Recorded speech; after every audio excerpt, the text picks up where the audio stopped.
Welcome to SithTalk, brought to you by Gatakara and Lander, bringing you news from Star Wars The Old Republic and beyond. Join us now as we explore the universe and take down the Republic in a galaxy not so far away.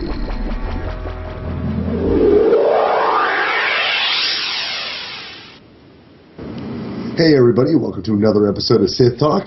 A really interesting week this week. I got to do a little bit of TFB story mode with some great buddies in the Stoic Guild. I did warn them that they would be a slight topic of discussion for a fair portion of the show. Also had some amazing news break across our Facebook page, which means goodies for you guys. Just a really fun week. We had the announcement of 1.5 coming to the PTS. We finally got the results of BioWare's, awards over at the Game Developers Choice Awards, and as well as a fair patch, not a big one, but also ran across some great community news for those of you wanting to get involved with some of the ongoings in your particular server. Of course, we're going to focus on Prophecy of the Five, but we'll have the link in the show notes for you guys to go ahead and follow so that you can see what's going on in your neck of the woods. This week, not too bad. We were nearing 600 downloads this week. Was pretty impressive. I was happy with that. 533 through our actual RSS feed, so that's 400 and some. 400 and nearly 450 downloads through subscribers, and we want to thank you guys for that. And of course, another 130 or so from random downloads. So once again, thank you guys for tuning in at that point. But want to make sure we throw out our primary sponsor. Hopefully, at some point, somebody will take advantage of it. That's audibletrial.com/SithTalk. Free 30-day subscription to Audible, as well as a free audiobook. If you choose to sign up for the full deal, it starts out at $15 a month, and it's a free audiobook, free announcements to let you know about the special deals. And normally I would say, just buy an Audible book once in a while. You don't necessarily have to subscribe to the service, but I'll be honest, I saved an ass ton of money this last week. Last week, I think I told you guys a little bit about Zombie Fallout, which is the book that I'm into right now. It's like 5.5 parts, and I've actually burned through books 1, 2, 3, 3.5, and I'm almost done with 4, on my way to 5. A really great series of books. If you do decide to sign up for the full deal with Audible, of course, you'll get notices on premiere deals that they're doing, save a lot of cash. The Zombie Fallout books, I got my first one on a token. Paid $20 for my second one because it wasn't on sale, and then I bought the remaining parts of the series for about 75% off their sticker value. I got them for about $7 a piece. They're normally nearly 30, so a great way to save a ton of cash and chip a little bit into our coffers. Of course, you're welcome to utilize any of the sponsors that we have listed on our Podomatic main site, and help us out to keep the podcast rolling in appropriately. Now, as far as just general housekeeping, we did break the 100 marker. We actually shattered it. Last I checked a couple minutes ago, we were at 199 likes on Facebook. So next week I'll be announcing the winner for our free time card for the game. And it's going to take longer than I thought it would, just because putting all those names in the random name generator was kind of a pain in the ass. Mm-hmm. Some of them aren't in English. So I've got to translate them from the natives. But I will be picking a winner on the next episode, and then of course gonna go ahead and message that person via Facebook to get them their time card. I have to be honest. It was a shock. I guess it was a shock to Lanyard too, since he got woken up in the middle of the night. Got home from work last week this past weekend, and was checking out our Facebook. I click on that stupid little globe that tells you when you have notifications, and was absolutely dumbfounded. Got what I consider to be our first true, push from a respected member of the community, the guys at SwoTor Strategies. a site that we use for information, not to mention used occasionally for news as well, actually said that they don't do this very often, but these guys have a good podcast. They're trying to get 100 likes on Facebook, and it just came in. I checked my Facebook. I'm like, oh, we're up to 48. These 2 people and 48 others liked you, and then it was these 2 people and 83 people liked you. These 2 people and 115 people. Yeah. And I went, holy shit! That was cool. And it blew my mind because I came home from work and I go through and I check my email, I check the Podomatic site, I check iTunes, and then I check Facebook, to make sure I'm keeping up with anything and any conversations between us and the viewers. Even check on the YouTube channel, and I saw that we had X amount of likes, and I was like, well, maybe let me check Podomatic. Maybe we had just an influx of massive downloads. And I was scrolling through my personal news on my Facebook page. And I'm scrolling, and I saw the announcement from SWTOR Strategies, and I was dumbfounded. It's nice to get some validation of the hard work that we're putting in from our viewers, but it's also really awesome to be able to see that from people in our community like SWTOR Strategies or Darth Hater, people who are doing it as a fan deal. Some of them, I guess, probably making a bit of scratch at it as opposed to us, but we do this because it's fun. It's nice to share the love, man. We definitely want to thank them for that, and we look forward to continuing to bring you guys a great podcast, or the best that we can do. Now, other than that, no real emails. We did have a few people touch base. Bob, Mr. Builder, and Mr. Dillon popped in. The one that got me was Mr. Builder 1983 said, "Great show, guys. I've been playing a lot of Guild Wars lately, but I still tune in every week for the show. Keep up the good work. And if you check out Guild Wars, I'm on Henge of Den Ravi. Good thing we don't do a podcast for that. If that's I never understand the word. Yeah, what? But I personally haven't played it. I know that Kevin has been off and on it. My nephew was into it really hard. He hit end game, and spoilers, I guess maybe. He says end game sucks, so he hasn't been back to that much.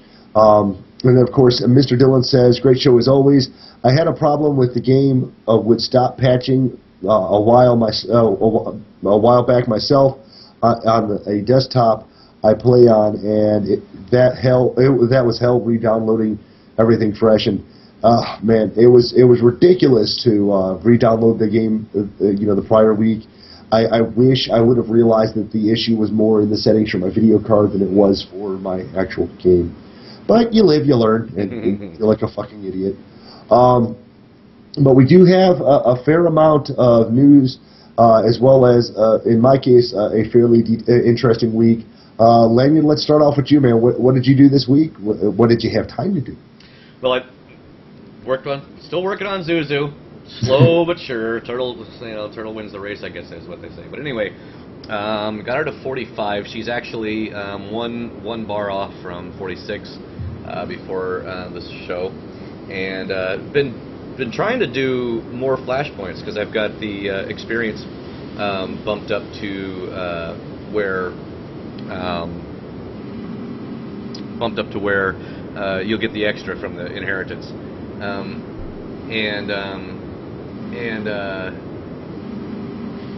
wow, you got a lot of just air noise, dude. Can you? Air noise? Yeah. There's no air conditioning on. There's nothing. Well, no, it's just your mic is really quiet, so you're not saying anything, so it's picking up everything. Oh, for fuck's sake! So I was just thinking, maybe anyway. So I don't know, snap your fingers once in a while, or something. I don't know. So anyway, so yeah, no, I got her up to almost 46. It's slow but steady. Been trying to do some flashpoints, but I just cannot get into a flashpoint. Today I logged in, I was do my daily flashpoint, and it took me 3 hours to get into a flashpoint. So it was just like, by the time if I was out doing my missions, which I would be on boss right now, which thank God I'm off Belsavis, but if I could get, if I'm on Voss and I was out doing my missions, waiting for the flashpoint to pop, I'd out-level the flashpoint. So, so we went and I did finally get into Red Reaper, which was great. I got into Red Reaper, and the very beginning, I think I told you this before, at the very beginning you have those first sets of mobs where everybody seems to wipe because they always do it wrong. Right. I can't see any of the mobs. It's invisible. You know, all the mobs are invisible. Now, the rest of the way through, it's fine, but those first mobs are always invisible, so that and the tank always jumps in and grabs both mobs. Then somebody gets knocked into the side mobs, and it's always a wipe. Every time it's a wipe. But we wiped 3 times getting through. Nobody bitched, nobody moaned. You know, it was just a matter of, hey, you know, the tank turned around and says, you know, we've got 3 people that can do CCs. Why don't we start doing that? And everybody's like, okay, you know, we can do that. So we went through and got through it, and had some fun with that. Of course, there was there's Inquisitor and the warrior, another warrior, and the operative healer, and the only thing that dropped out of the entire run was operative stuff. So I thought that was a little unfair. And which he was like, dude, this would be great if I didn't already have this shit. So we're all just running it for nothing. And I got my, you know, my daily done, and I've finally, and of course I got the lore for doing it. It was a little slower than what it should have been. It took us 30 minutes to get through. We did have 3 wipes. We shouldn't have had 3 wipes. But it wasn't bad. We got to the Darth What's-His-Face at the very end, and we got rid of the first lightning chick pretty quick. The second lightning chick popped up, and people kept missing the interrupt, so that took a little longer than it was supposed to. But I mean, we got through it pretty well. It was still pretty fun, and it was kind of funny because you know that part where you go across the little bridge. Right. And you got the three bad guys on the other side, and you jump over there, and they have those knockbacks.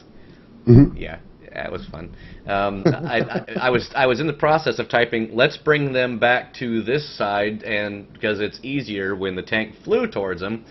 And of course everybody follows him. I'm still in the middle of typing, so I'm on the other side of the bridge. They flew to the middle of the bridge. The 3 came out, hit a knockback, knocked the entire group off except for me. Except for me. So I'm like, ah! So I run forward, hit my knockback, knock them 3 off. There. So I was standing there going, geez, guys, if I have to solo this my entire run, I don't know why I'm. So it was kind of funny because they all flew off, and I came up and flew all 3 of them off. That was fun. So I mean, that was it. That was the only thing I've done. Well, no, I did some PvP, which I'm not happy at all with the way they fucked the PvP up. The resolve is completely fucking useless now. It doesn't work worth a shit. You've mentioned that before. I finally went in with Zuzu, and it was just like ridiculous. I mean, my resolve bar hadn't even gotten anywhere up. It hadn't even started to show up. I'm dead. I die very, very quickly. And I've got the right gear on and everything for it, but. And that's kind of a slap. That's kind of a kick in the balls, because that's one of the things that you and I really enjoyed. Yep. And we kept saying that, you know, out of all the games we've played, as you're leveling up, the PvP system seems really fair. It was a lot of fun too. Yep. Like I said, that, you know, they took it so that you wouldn't have unstoppable marauders, which sucks. But in doing that. And I still don't think that each stun has the same amount of resolve given. Because if you use a direct stun as opposed to a stun that has a knockback effect to it, you know, there's different types of CC. I swear to God, like I'll use the electrocute, and I'll give somebody half a bar of resilience. Right. Or resolve, whatever. Right. And then the guy behind me hits him the next time, and he's full up anyway. But I can get knocked back, stunned, beat over the head, shivved, shoved in the ass, and then someone slaps me in the face with a big rubber dildo, and I'm dead. and I didn't even get a spell off. No. Now, and the worst part is that's on my 50s. Yep. The ones that have the Battle Master gear, the ones that are working in the War Hero gear, and you know, it doesn't make sense. If they're going to put the stat in there, it needs to make sense. It needs to at least have been as good as it was previously, because you could survive quite a bit. Yeah, well, you were saying they did it to have the unstoppable Marauder, where if you think about it, the only time that you even need to be concerned about an unstoppable Marauder is in Huttball.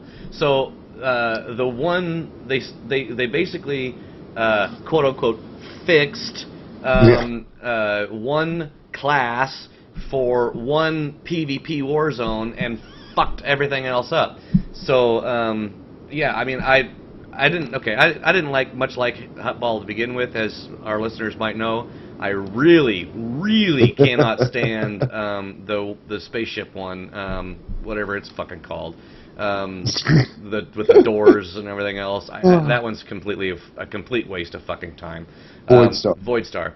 I can't stand that one at all. But then again, we were also discussing earlier in the week too that I like the other two, but that's because that's what we grew up on, so to speak. Yeah, I mean the checkpoint or the hold capture and hold is the older PvP style, which we've gotten really accustomed to. Yeah. Things like Voidstar are somewhat newer. Huttball is just way out there. Yeah, Huttball's on the other side of the planet, and it really does require you to think completely different about PvP. Yeah.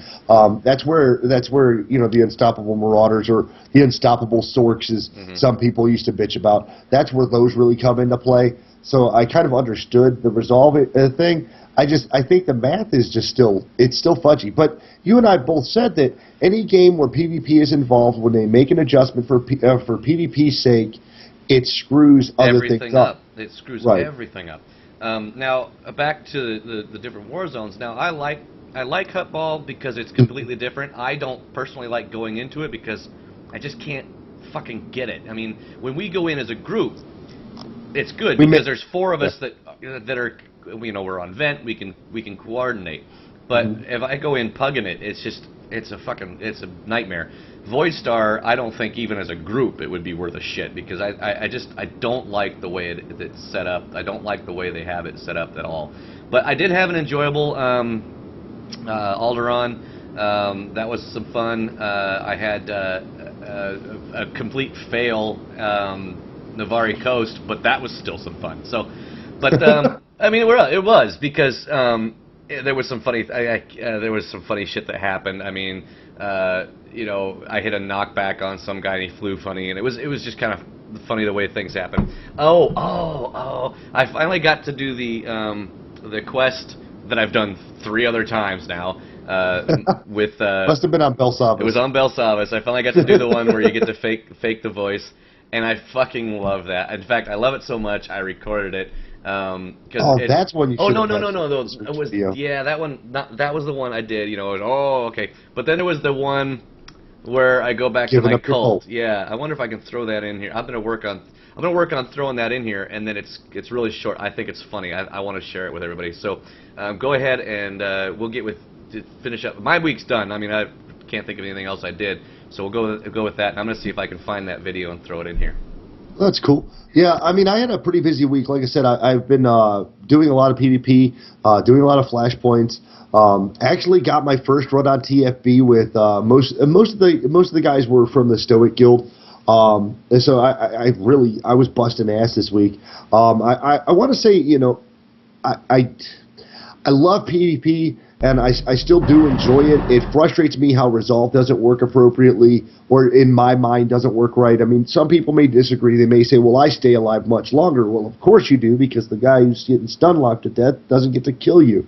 And I don't know if that's good group coordination or that's everyone immediately jumping in and spamming their fucking stuns. But I spent about 6 or 7 hours the other day because I knew healing on my smuggler was just going to be a pain in the ass, much like it was when I was leveling up Hot Chocolate and getting his healing together pre-20s before I get my PvP set. So I actually spent about 6 hours between Nolani, Rakat, and Hot Chocolate. Hot Chocolate. Actually going through and purpling out every piece I could on Zoe Harat, which is my smuggler healer. And, it was really worth it. Afterwards, I got a much faster cast times. My heals hit a lot harder regardless of PvE or PvP. But then I got into, it was probably, I'm going to guess, if I could, I don't remember exactly, it's probably 3, 4 o'clock Central Standard. I was up doing PvP matches. And it's interesting how you see the difference in the skill level based on time. But I got into 3 great matches. It was supposed to just be get my daily done, but I said, well, screw it. I'm going to keep playing as long as this is running good. I'm good. So I was on my smuggler. I got into, I think it ended up being about 5 matches altogether.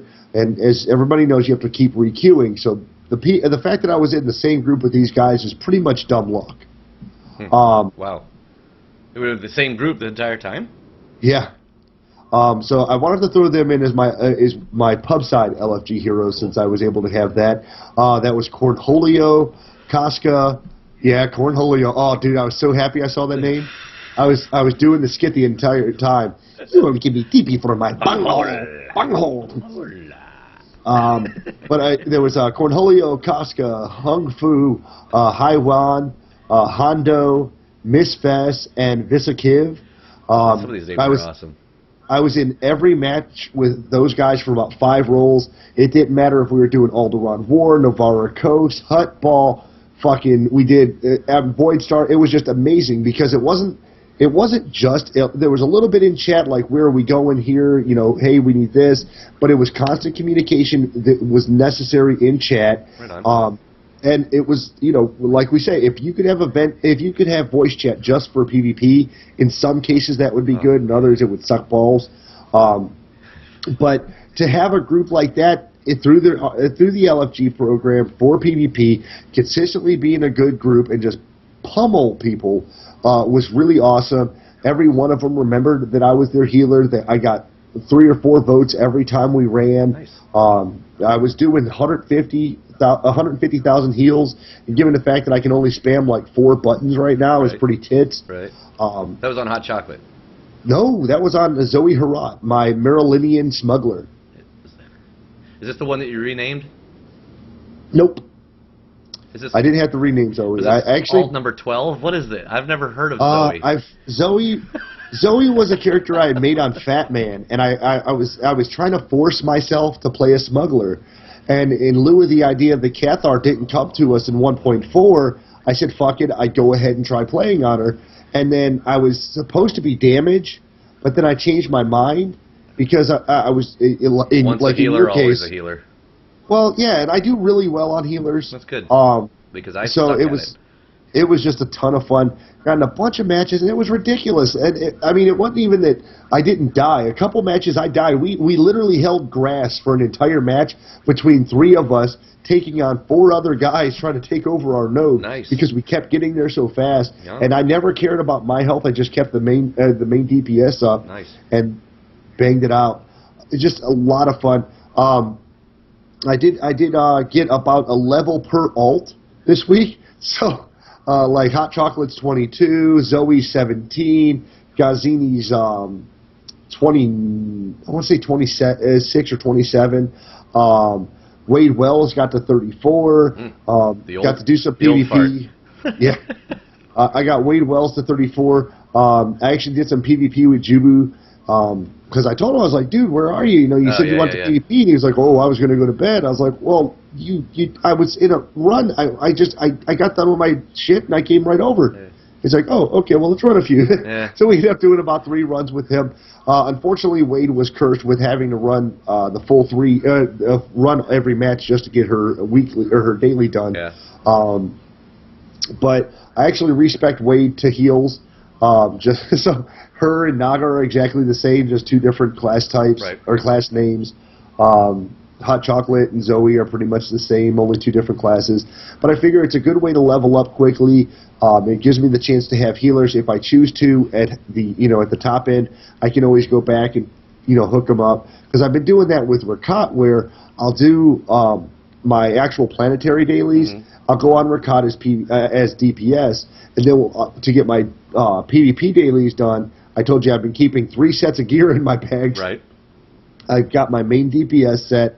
I've got mostly Kalumi and Rakata healing set for PvE, and then I've got an almost complete Battlemaster set of PvP healing gear for Rakat. So once I get done my planetary dailies, switch my spec and go do PvP dailies. Works out just fine. Cool. But I was on Hot Chocolate working on leveling up his professions, and I saw an advertisement. I want to say that Victimize or Recluse was the one. It's probably Recluse was advertising. They needed a healer for TFB, and they were doing story mode. And I was like, oh well, I haven't had a chance. So I messaged them. I said, listen, I've got a healer, Nagajalokia. Give me a sec. I'll log in. And I logged in, and and the funny thing was they weren't doing TFB. They were supposed to be doing Denova. And I was like, well, I got all the way to the end of Denova on Rakat. I'd really like to fucking finish Denova hard mode. Excuse me. And so I messaged him and said, yeah, I can go. Now, she's in predominantly Kalumi or Rakata mods because the social gear. Oh, that's another fucking awesome thing. They fixed my fucking social gear. Oh, you're not blue no more? Not blue. I am white with black and gold trim. Again. I like the blue well, better. I thought the blue was all right, but because it didn't shade right, it looked like shit. And then when they went back to the blue, the white and fixed it, I don't know what bug was in the system that it was. Sure you weren't like, wearing something that was like maybe some bracers or something that changed it? No, the only thing I've changed since and that was just after the TFB was a pair of Rakata boots I picked up. Might have been the boots, man. Can't be the boots. It matches everything to your chest. No, well, that's true. It's supposed to, but I've even seen minor variations when you throw like a pair of bracers on that's different color. I don't know. I mean minor. I mean very minor. But whatever. Cool. Well, you're back to white and gold. But like so we went to do the TFB, and I told I was in an event with Lanyard. He was while he was playing. I said, "Dude, I'm sorry." Speaking of which, he never did invite me to come. They didn't need a tank or a DPS. Well, we did at one point, but I was already out of vent, and for some odd reason I can't seem to reopen 2 vents again. Whatever. You're just pissed off because I did all that stuff with complications before you were able to, and now you're like I did my revenge. I did the end game. Whatever. But it was actually really cool. I mean, it was story mode, so obviously it's not going to be as hard as doing it on hardcore. But still interesting fights. The folks that run this, and mind you, some of them dropped in and dropped out based on their timing. But Recluse was the one that got me into it. Teak, Airwalker, Zonies, Corridor, Victimize, which I've actually PvP'd a lot with Victimize. Then there was Huggy Wuggy, which ended up being a backup healer. Recluse was the other op healer that we had. Turner came in for a boss, and so did Sleeve. And one guy I cannot forget to mention was Grimjaw. Grimjaw. Yeah, it's Grimjow. Grimjaw, while not terribly inept, he did have decent damage. Now, mind you, we're all in vent except for Grimjaw. And we didn't run Parser because they based it like everybody's gear looked pretty good. They were in the right mod, so we should have been fine. Now, we had one wipe per boss, except for on the puzzle boss where everybody was. We had changed people out, and then we had to get the people that jumped in updated to the fight. The first fight, not real hard, really simple, especially on story mode. It's boss adds boss. Really simple. But the problem was that when they were doing the tank swap, if they didn't get to the actual boss in the first fight quick enough, he did an AoE damage effect, which basically spit corrosive slime on everybody, and that was causing some serious fucking damage. It took two tries for us to figure it out enough to be able to get the third one down quickly. And it was kind of nuts. Me and Recluse were having a little trouble keeping up. Not beyond my belief. Consistently, they kept going, "Oh, dude, you're a fucking amazing healer," and I'm going, "Yeah, just sitting here with my ass puckered, great heals." But we got through that fight with, like I said, it took two tries to get it to get to know the fight precisely. And then the third try, we got it down. Some decent loots, nothing major. Then we get to the second fight, and this is where vent is important. Which is why we go back to our buddy Grimjaw. Grim was not in vent. He said he would have to install it, blah, blah, blah. Mind you, it took us about 20 minutes just to get up to the first boss, or about 10 minutes to clear the trash up to the first boss. Then it took another 15 minutes after we wiped to finally get to the point that we could take the boss down. Then it was another 5-10 minute walk to the next boss. Oh, dude, so they have this cool mechanic. Remember we were talking about how you can't really skip trash, right? So after the first boss, you're just walking down the yellow brick road, heading to your next group of mobs or your next boss area, and little portals, they just pop up along the road, and if you don't kill the portal, more ads spawn. So we almost died on the first portal that popped because we, one, didn't know where they were coming from. Right. We didn't know which side of the road they were going to be on. And two, it's kind of hard to actually focus the portal because you have to tab to it. It's hard to click to it. So there was probably like 15 ads, strongs and elites, just falling on top of us out of the portal till we burnt the portal down finally, and we narrowly made it out of there. I think we may have had one death.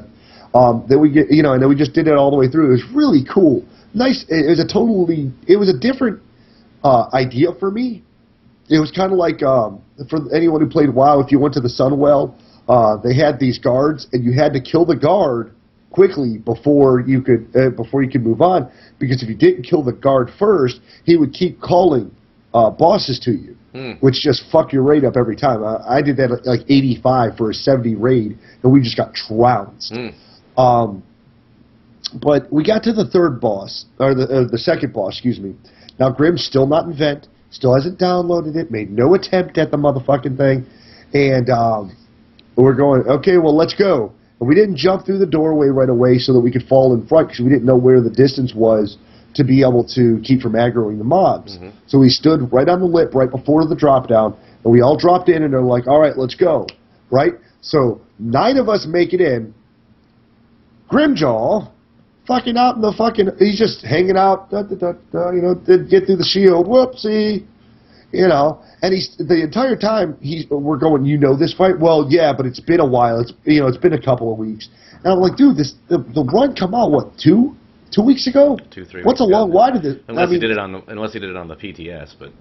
Which I highly fucking doubt, because he didn't know anything. Yeah. Yeah, it's been a few months since I've done this one. Yeah. But and each time we're like, what the fuck is he talking about? Why is he not developer? Yeah. And then we wiped the first time because Grim missed the drop down. Right. And that fight was kind of cool. There's a certain order you have to kill him, and I don't remember exactly the order. But it's cool because there's an AoE effect that comes from one of the mobs, and then there's a personal damage effect or a personal debuff you get. You have to stand in the AoE to get rid of the debuff from the other guy, but you have to get out fast enough that you don't take damage from it. However, if you're dumb enough to stand in it, much like the last fight in Denova, you end up shitting fields of AoE everywhere. Man. But, I mean, once again, 2 tries, got it down, no big deal. On our way to the third boss, and as Blizzard, as BioWare likes to do it, apparently puzzle bosses are their thing. Yep.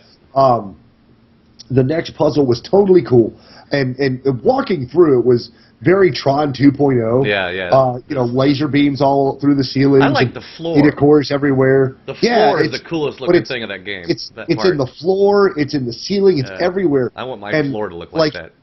I wanted a bigger screen TV so I could turn the lights off and just be there, like right in there. hit the bong while you're in there playing. Wow, no man. Shit. And we get there, and most of the time, I believe it was Teak was explaining the fights to us, and because he said, "Oh, I've been through here once. Past this boss, it gets really hard."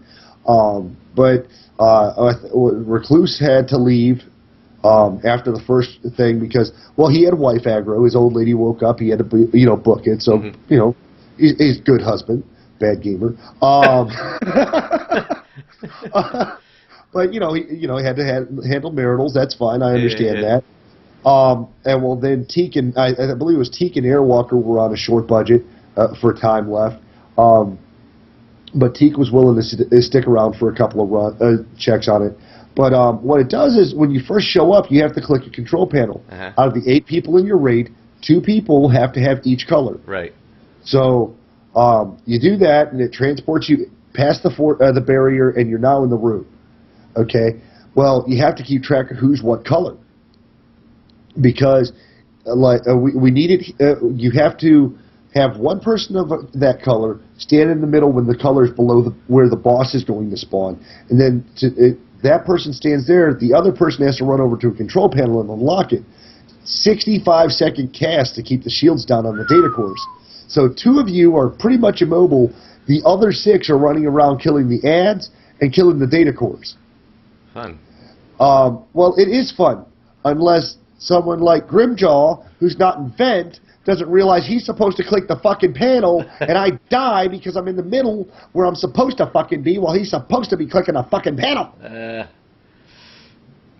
So we died.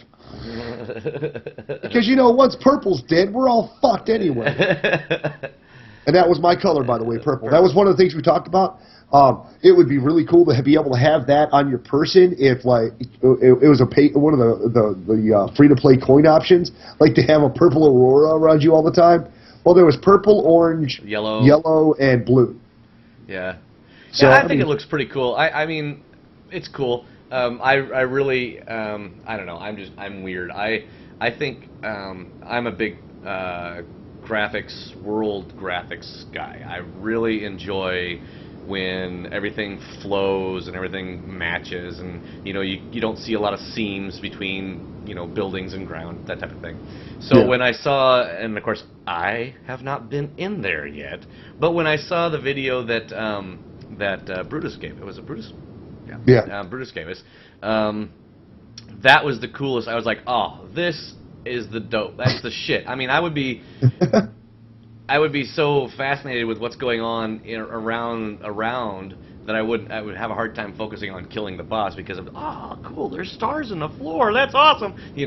But that's why you never take me to a museum. I'm fascinated with all the shit going on. Ooh, chandelier. Yeah. I look at everything. Go to like TGI's and I'm looking at everything on the wall. It's just me. I like all that type of stuff. But I mean, it was really cool. I mean, and I'm not really big on the puzzle aspect of certain ones. Like I think that EV. The puzzle there is just kind of a joke. I mean, it's literally match the colors. Really basic and stupid to me. I've never gotten down with that. And almost every time it's little bitty ads. We've always had more than enough damage to kill those, without even thinking. Yeah. When I went into Denova and we had the puzzle battle there, it was kind of different. Yeah, the minefield, but it wasn't interesting. Kill an ad, get through the minefield. Kill an ad, move through the minefield. Really kind of meh. But when you're in a fight where you literally take at least one person guaranteed out of the fight for 65 seconds, it makes it interesting. Yeah. Like me and Huggy, when we did take that down, me and Huggy as the 2 healers, Huggy Wuggy and I had to, God, I feel like such a juvenile saying Huggy Wuggy, but it's okay because Huggy's awesome. Overgeared his shit, didn't bitch one time about being in there, and then gave me props on my healing. Nice. So, tits on that. But so I was paired. I think for the last run, I was paired with Corridor, or it was either Corridor or Turner, and I get in there, and because we made the decision, the healers out of the 2 of us, we couldn't be out of the fight. We had to be able to move. So he and I are healing from the middle, and I'm like, Turner, get over. Hit the damn button. I'm going to die, dude. Come on. And he's like, oh, yeah, that's right. I got to click the panel. He runs over there. That's right. Yeah. But, I mean, really, I liked it on story mode. It was unfortunate we had to call it because of time. Yeah. At that point, we never got to pick it back up. I'm hoping after the raid resets or the ops reset, I'll be able to get into another TFB this week. So you only got to the puzzle boss? Third boss. There's only 5. 5. Right. So you didn't get the Vargath or whatever his name is. Didn't get to the very end yet. I'm That's hoping the one that'll happen this week. That's the one. After watching the video and them jumping through little portals and going, I'm like, how the hell do you know where you're supposed to go? I don't even. That just, I'm like, that just looks confusing. Yeah. You had said something about, okay, they take somebody out for 65 seconds out of the fight, and they're supposed to be doing something else. Well, the part of the pairs thing with the colors is one guy of each color. Like, to activate the control panel, one person of that color has to stand in there, and then your partner. So, like in the case of me and Turner, I believe it was Turner. Anyway, or me and Grimjaw, when he didn't pay a fuck attention, we were both purple. So, being a healer, I had to stay in the fight, so I stood in the middle. And when you stand in the middle, before they activate the panel, it causes a small amount of damage. Okay. But it's progressive. You die very quickly. But the matching color stands in the middle, and his partner goes and clicks on the panel. Well, it's a channel cast for 65 seconds to hold the shields down. So he's just clicking on the panel, literally holding the panel right. for 65 seconds. Okay, because you had said something that's really cool. Didn't they have at the end of Lich King, when you killed Lich King, didn't the tank or somebody get thrown out and have to like be kind of by himself? I don't remember. Because you were saying something about that, and I was like, I do remember there being other instances in other games that do something like that. So that's cool. I mean, that sounds interesting. And I mean, I have it in other games where during the raid you had to stand in a puddle X, to keep from getting damage, and if you had debuff at Y, like Twin Valkyries in World of Warcraft, right. for anybody who doesn't play, during the Trial of the Champions raid, in Twin Valkyries, if you had the light buff, you had to stand in the dark puddle. Right. If you were in the dark, you had the dark buff, you had to stand in the light puddle to keep from getting damage when each Valkyrie did their channel cast right. for damage. Kind of the same thing. The best part is that was only part one, right? Like, so for part one, you're one guy in the middle, one guy in control panel. Then when he finally spawns, he pops a shield, and you basically have to do Simon Says and look for your color. Yeah, I saw that was kind of cool. It was like Simon Says or Twister. Yeah. But and you can run through the boss. It's no big. You don't catch much damage running through the boss or running through the shield. But you could have like where it was just 2 of your color, or it was 4 of your color. You basically had to run around the ring and stop in to the deactivate it. That's right. Cool. I mean, it was a ton of fun. The guys from Stoic, Teak and the others. Teak wasn't in Stoic, mind you. Some of these guys were in other guilds, right. But Stoic was the one whose vent we used. And let's face it, Stoic, by the end of it, was 3/4 of the raiders that were in it. But it was a lot of fun, with the exception of the issue with Grimjaw and not wanting to know about vent, which I told everybody. Yeah, I've always told people that if you're going to raid or do ops or anything that requires more than you in any MMO, you either need to make sure you have TeamSpeak, Mumble, or Vent. Yeah. If you want to be really easy, download all of them just in fucking case. I was just thinking that's what I've got to do that anyway. I mean, even running on something like Uvu, where you can have 12 people on at once, would be okay, because you don't have to have the video up. But yeah, I mean, you've got to have some type of communication between these games aren't set up for. Well, they are. They're slightly set up for.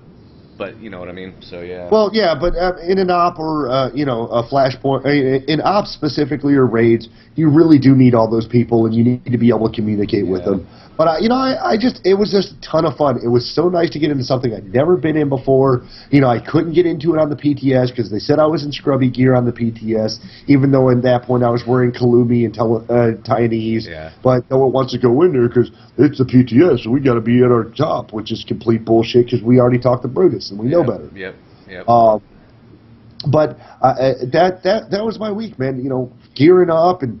Oh, God, so much fun. I'm really looking forward to this weekend, hoping that I can get some vidcap of a TFB. Hopefully Stoic invites me back.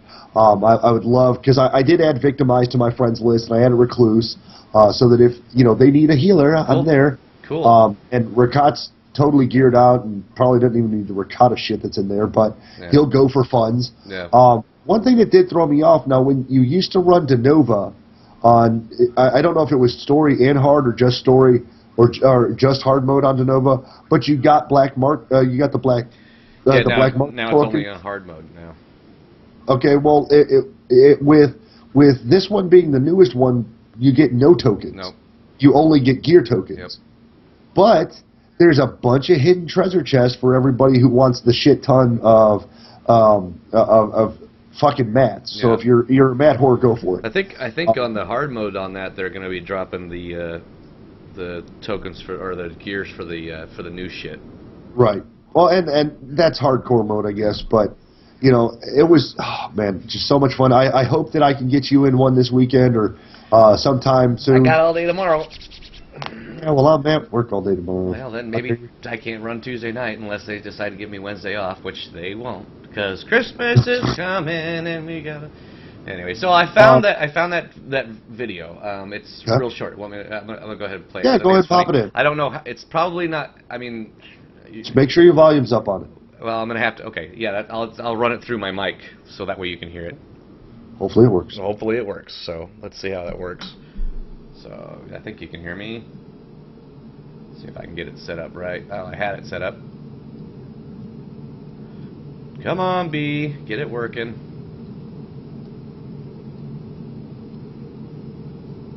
Oh, it was a lot easier when I did this the first time. Okay, there it is. So what this basically is it's one of the storyline quests for Zuzu. She has for an Inquisitor. She has some cult on Nar Shaddaa. Anyway, so I'm going back to talk to, and then I went through and somebody basically bought the cult from me. So I was like, yeah, go ahead, have it. So now I'm coming back to tell the cult members that I've given it away. So here it is. My lord, is it true? Did you really hand control of the cult over to the Veil? Lying dog. Teach me to trust a Sith. They all lie through their teeth. Don't question me. I love that part. My lord! Please! He was a fool. Get over him. Yes, my lord. Of course. Please go. Anyway, so that's it. I just thought that was funny. Maybe the fourth or fifth time I've watched it, it's not near as funny. But I thought it was funny the first time because I think it's just. I mean, I love some of the stuff that they do in this game because of just some of the writing is great, and I hope they keep it up in the 1.5 and beyond, and beyond. All right, so the only thing I haven't captured from the week, of course, is the guild names of the week. As I am consistently running around and around and around the Imperial and Republic fleets, I tend to come across some weird names, some odd names. I ran across quite a few on the pub side, not so many on the Imp. Imps apparently taking themselves a little too seriously lately.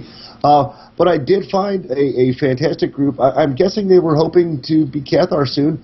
The Great Guild of Meow Mix. Was on the Imperial side. That was my choice for this week for them. And then I ran across a few. I tried to run some of them past Lanyard and kind of gauge his response. And he actually really enjoyed the name Sith and Twisted. Sith and Twisted. Which it was on the pub side, which was awesome. Because when we had done a pub guild on Fat Man, we had actually thought about maybe, doing something, and I believe it was Talk Sith to me. Yeah, something like that, yeah. And Lanyard was very displeased after a while because he likes very simplistic names, which is what we have on our pub side, which is of course Bold Bash. Which is funny, and I like it. I think it's great. It works perfect. And that was another thing, dude. So while I was in there with Stoic, we kind of got bored, right? Yeah. And we were waiting for everybody to show up. I can't remember who it was. I think they were waiting to see if Sleeve was going to actually come and join us for the final attempt on, or for the fill up the last gap for the puzzle boss. And they're like, "Oh shit, Wookiees taste like chicken." And they were like, that's actually a really good name. And I was like, "Oh well, cool, thanks." I don't know how to react to that sometimes. And he's like, "Well, to see how many other terrible names people came up with Wookiees." in them or Jawas in them. And he goes, there's so many out there that are just fucking horrible. He goes, but that was really cool. And I said, yeah. I said, the only downside to it is my buddy Kev. After we made the guild, he was kind of like, man, I wish we would have done something more serious. And I was like, but we're not a serious guild. I said, you know, we all get on, we play when we can, we have fun. Yeah. I said, you know, it's kind of right now, Balderdash and Wookiees acts as a podcast guild for the people who listen to my show and want to come over and play with us, of course. And they're like, oh, you do a podcast? And I was like, well, yeah, I'm not flacking my dick around. I'm just letting you guys know because you're probably going to be part of a story this week. So yeah, there it is. Yeah. Yeah, every time. But that wraps up my week, my stories, and my friends. I think at this point we'll take the opportunity to go over to the good old Galactic Librarian. Alrighty. And we'll be back with you in a minute. Be back. Hello everyone, this is Suda, your Galactic Librarian, picking back up with Skyborn Chapter 1, second part. That's actually thunder. It's proof. That's what it is. The Skyborn has forsaken you. No, Mother, it's proof that they are protecting me, Adari said, eating standing up. If it rains, the mob can't set our house on fire. That wasn't likely to happen. The widow of Neshtavari was a protected person, unlikely to be killed in a riot. However, there was nothing wrong with making her life miserable, and since her sin was against the Neshtavar themselves, no authority would stop them. In fact, little displays like this were good for public order. Adari poked her head into the backyard.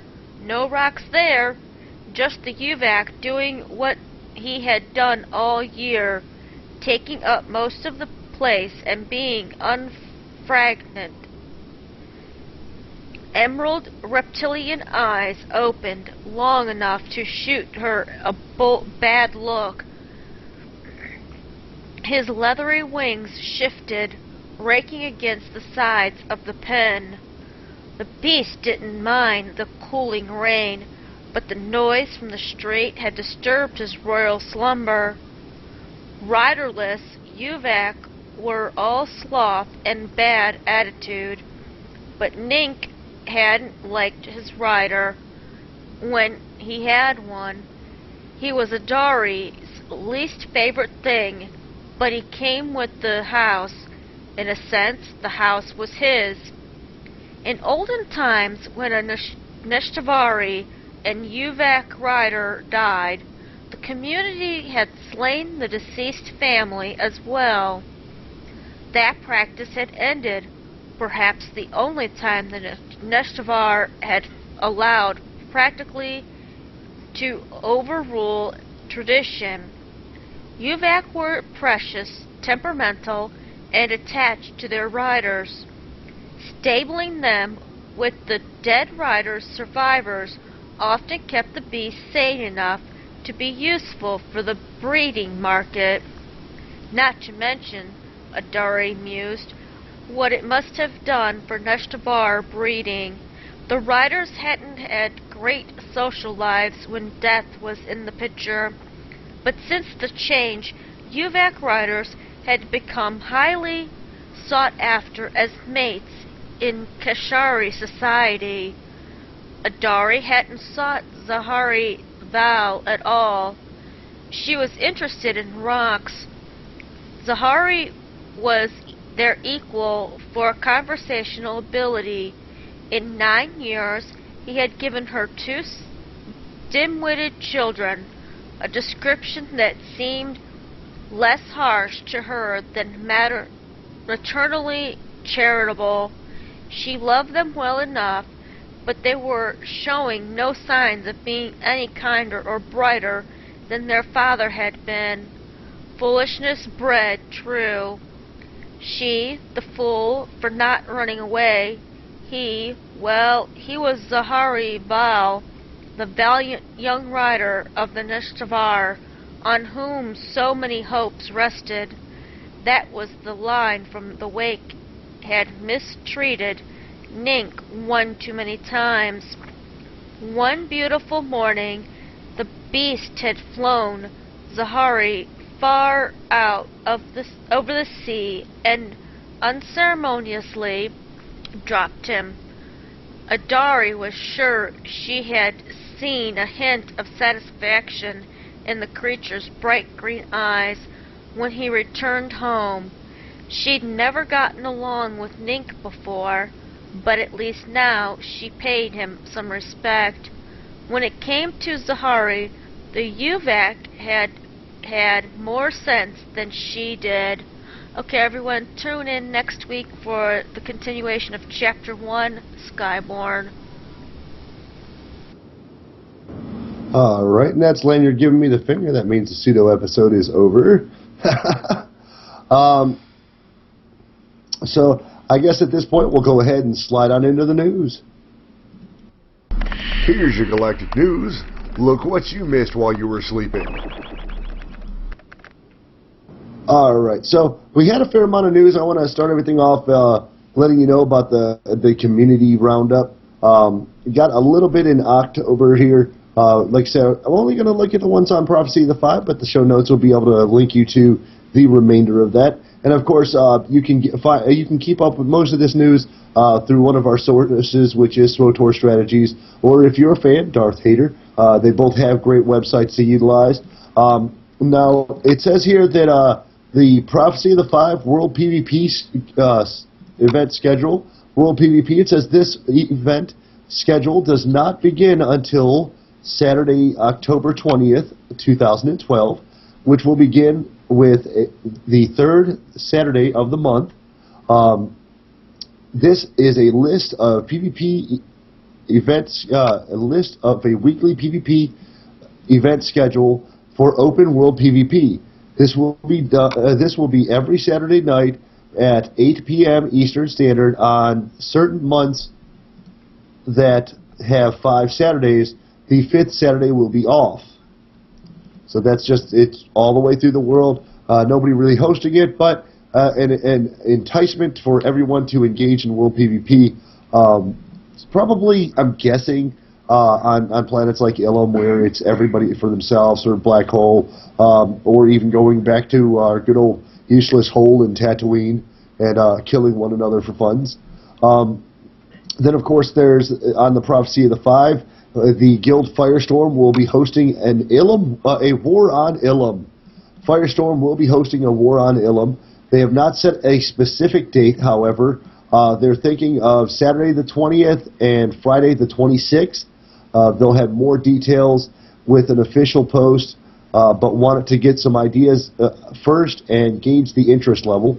So for those of you guys who miss actually doing real battles on Ilum, whether it's the full-on guild versus guild, or if you're looking at it from the perspective of like we used to do in the actual PvP daily zone on Ilum, either one being to your liking, more than likely they'll probably try to either do it in the old PvP zone or just fucking camp you at the base. So whichever you want to do, fight back or stay the hell away from Ilum on those days. Those are your choices.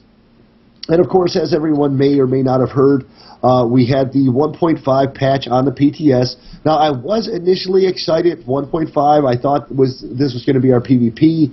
This was, obviously not going to be our Cathar. We said we'd get that when they felt like it, which is fine. Developers have to get around certain problems. The last thing we need is more bugs in the game. Now, with the 1.5 patch, there's the quest line to unlock your HK-51. The galaxy's deadliest assassin. Of course, since all of us are going to have them, I'm not sure how deadly it's going to end up. Right. But nonetheless, there's a rather interesting quest line with spoilers available on the Darth Hater website if you choose to go and check it out. If you're just looking to get into it and don't want to spoil it for yourself, upload the new patch notes or the new patch to the PTS on your SWTOR launcher and go ahead and check that out.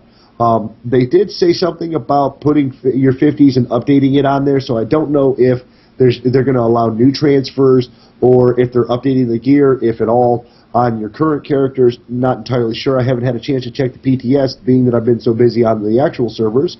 Of course, they're also doing Section X. We're getting a new PvP, well, presumably it's going to be more PvP oriented, but we're getting a new daily zone on Belsavis, of course. Yet going back to the well on Belsavis. I'm not ashamed of that. I like the idea of recycling some of the content, expanding areas that seem to be popular. And Belsavis, I want to go back to is Belsavis. Well, and Belsavis is by most people considered to be the worst planet to do dailies on. It's huge. And that's part of what makes it terrible. Because you've got two separate zones that you have to go to using the teleportation devices. You know, it's in relevance to Ilum even. The hubs are spread out because of that zone, and then of course the dailies are spread all over each of the zones. Yeah. So it can be a little aggravating. I have to say though, as of late, spawns have been high, but of course the populations have been ridiculous. You and I talked about this the other night. I went to Belsavis to do my dailies on Rakat, and actually had two Belsavises. Wow. I hadn't seen a world instanced in quite some time, so that was very heartening to me. It really made me happy to see so many people, whether they're on the leveling, you know, they're on one server leveling, or it's all of us out doing our dailies. Regardless, it means there's a lot of people still out and still interested and still doing the missions and trying to get up to 50 or, you know, add 50 or new 50s, trying to get gear. And I actually, on Ilum, I ran into a fairly new 50. Could only tell that, of course, by his HP. It was a Sork. He had like 12,000 HP, and I'm like, holy shit, this guy's new. Jesus, I got more than that on my Sork, and she's only 46. Yeah, wow. So I mean, she running around naked? No, he had 12,000 HP. He was wearing the PvP gear, but you know, keep in mind, PvP gear healer. has less health in most cases than it does anything else, because it boosts your primary stats, and then of course you get expertise as opposed to getting your primary stats in health. Yeah. You know, but you know, he had like 12K, so I was like, okay, and I'm running around with him and doing the dailies on Ilum, and then I went to Belsavis. And someone was like, "Hey, anybody doing the dailies over here at the first zone?" And I'm like, "Well, yeah, I normally solo them, but I'll help you out with, you know, the friends and enemy, the old enemies and the lights out." Yeah. You know, and like I said, I've gotten to the point where between CC and my gear, I can take out the entire dailies by myself. So no, you know, whatever. But it will be interesting to see what. To run with other people anyway. And it's quicker. Yeah. To be perfectly honest. And it says the new daily hub, you know, you're able to check out Belsavis, check out the new daily hub, and see what you can do to help stop the Dreadmasters in their newest scheme. So they're bringing in the storyline of the Dreadmasters, which is part of what we're doing in the new Assassin, or, you know, TFB, depending on how you want to refer to it.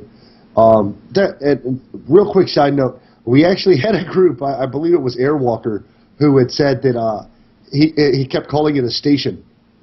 A station. And we're like, no, dude, it's Assassin.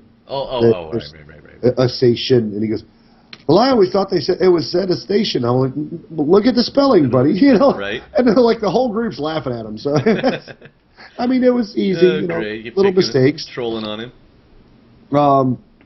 But they're also going to be. They've also dropped in the nightmare mode for EC or Denova, depending on how you want to refer to it.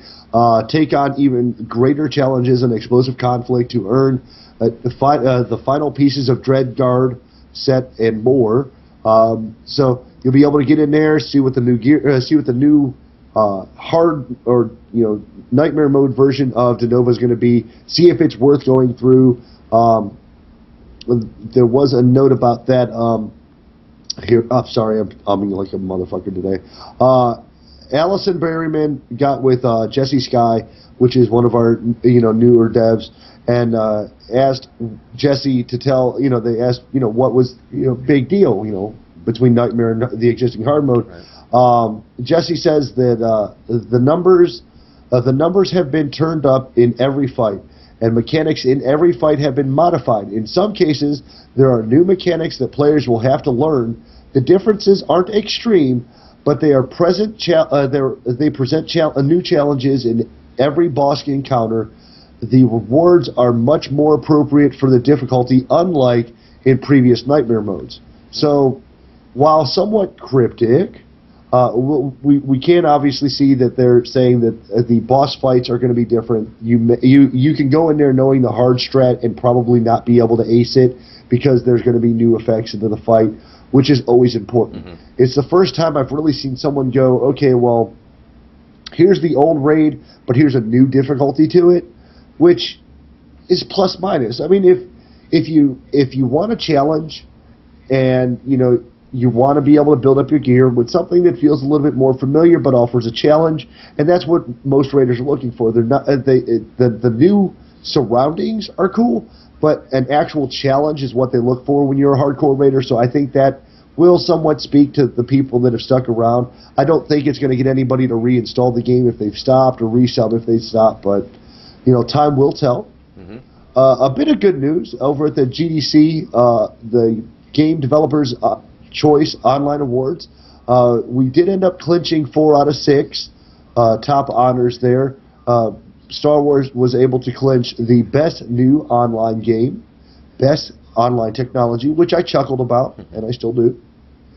Because online technology is questionable. We still have game crashes. We still have server issues. We still have some ping issues. There might be stuff that we just don't know about. They might be way beyond what they're supposed to be, and that's why it's causing bugs.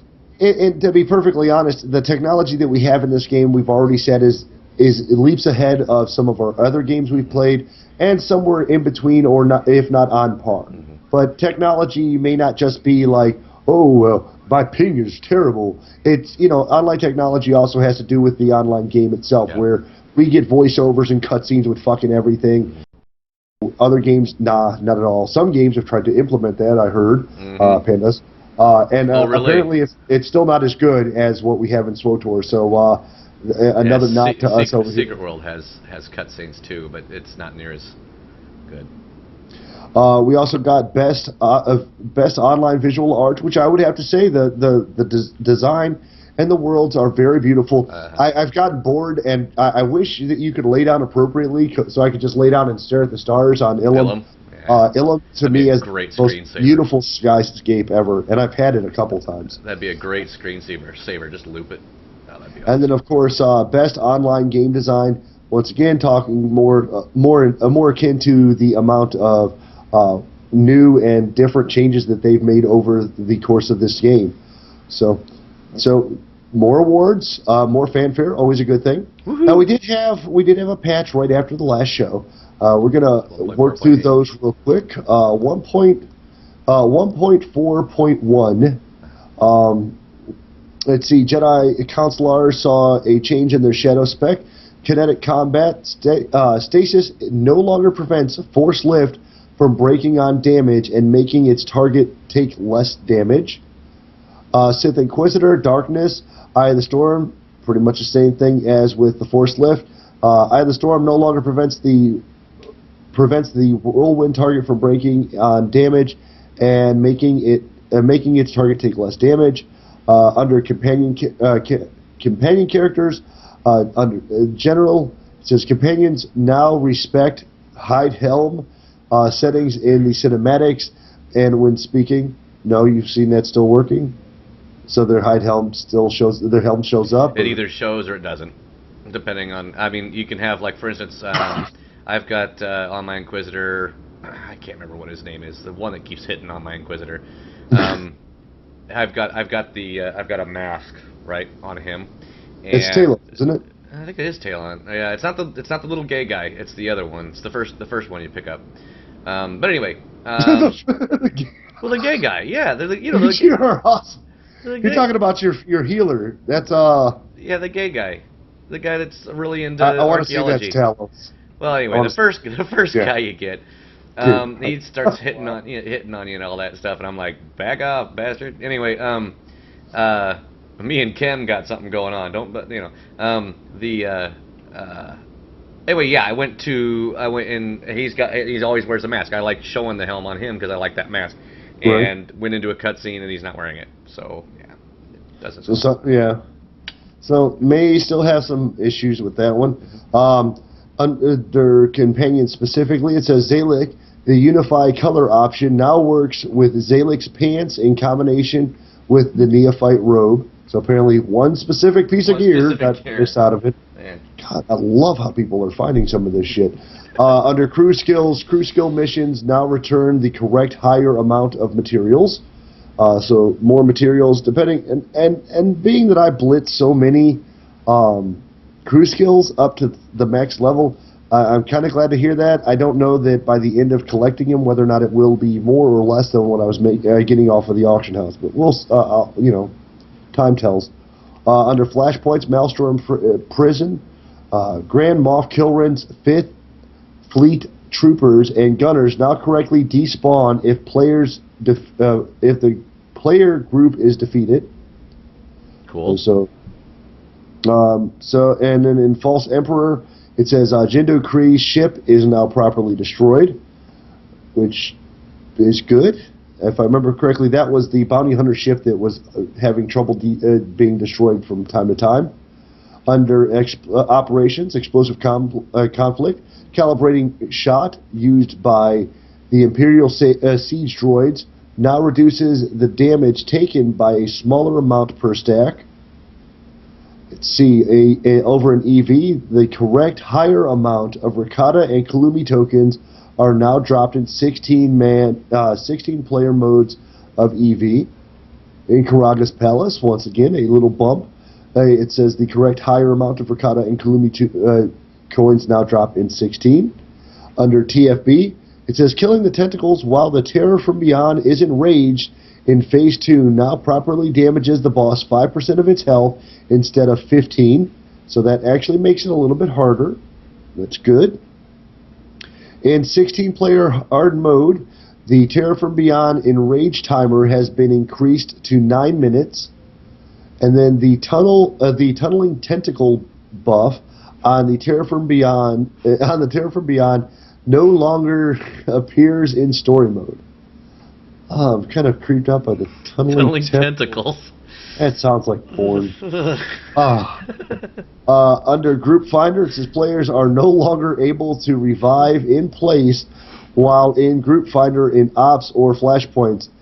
Damn it, they figured out that bug I was talking about on the last show. Which one?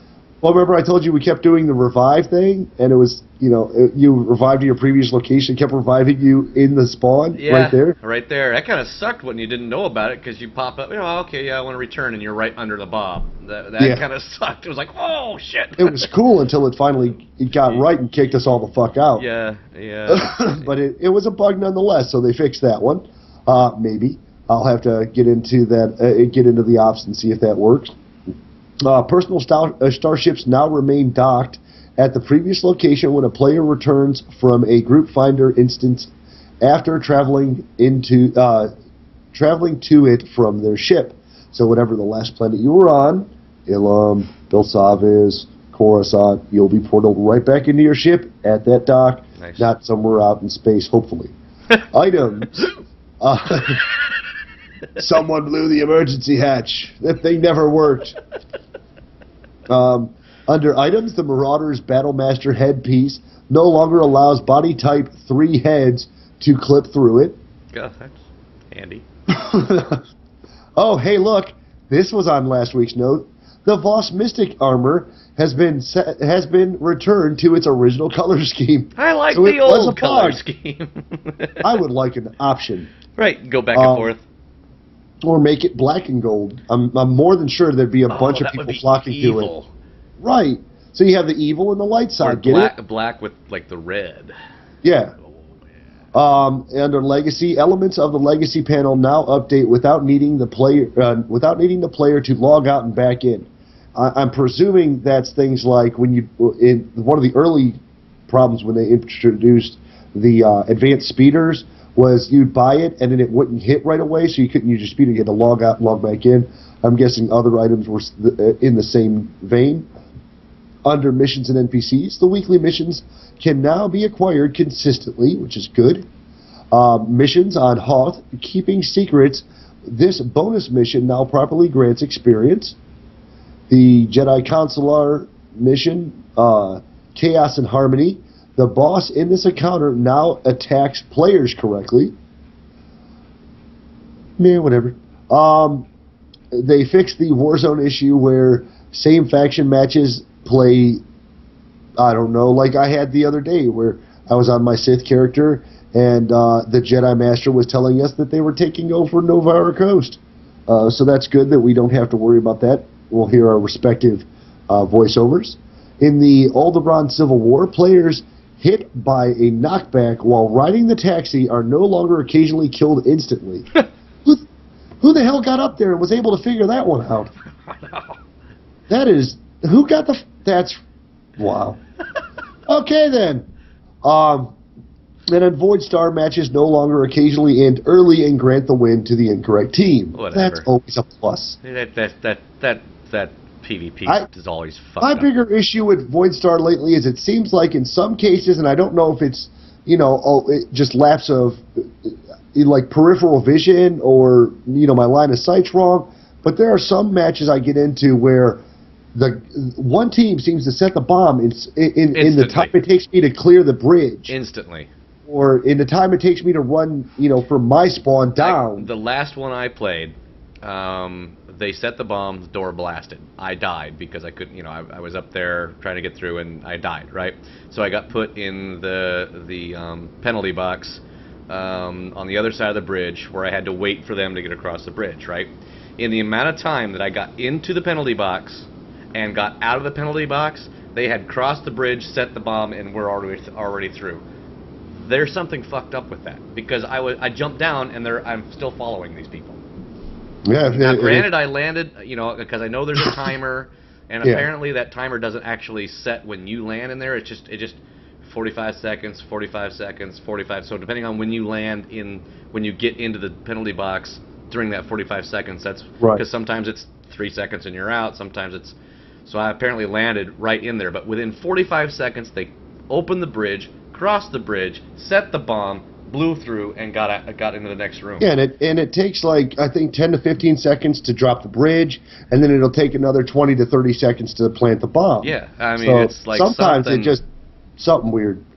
Let's see. Of course, the thing that me and Lanyard were happy about under the UI, players can once again right-click names in chat to open context menus, which is so much easier for inviting. Thank you. That's nice. Yeah. The hide helm option is no longer located in the preferences. It can now be accessed via the character window. Mm-hmm. And then under the GTN now interprets multi-word searches using and instead of or, returning narrower results. I'm having a brain fart here. What is it called when you're choosing whether you're a tank, whether you're a healer, whether you're DPS? What is that called? It's not position. What is it called? I'm trying to tweet this fucking bitch to Twitter, and I'm having a complete brain lock on what it's called when you... Your role? That's it. Roll. Jesus, I was just like, I was going through like 1,000 words going, that's not it, that's not it, that's not it. I mean, I could have wrote out what I was trying to say, but I would have ran out of my characters. Thank you. God, oh, my God. Oh, my head doesn't hurt anymore. God, it was just complete brain lock around that one word. Oh. Items on the GTN are now properly filtered by strength stat, so apparently that was the only stat that was screwing up the GTN. As I'm knocking shit off of my counter. Let's see what else we got here. It says under my favorite section, which is miscellaneous bugs, corrected an issue that caused some female Marylandians' eyeballs to be visible through their eyelids when blinking. Well, I'm glad my girl can blink now. That's kind of freaky. but seriously, how close of attention are you paying to your character's face that you even see that kind of shit? You have to zoom in that close just to see your all-important facial expressions that they worked so hard on getting instead of putting a calendar in the game. Corrected a very rare issue that could cause the incorrect character to be deleted. This could only occur when the player deleted a character immediately after renaming it, such that it moved in the character list due to the alphabetization.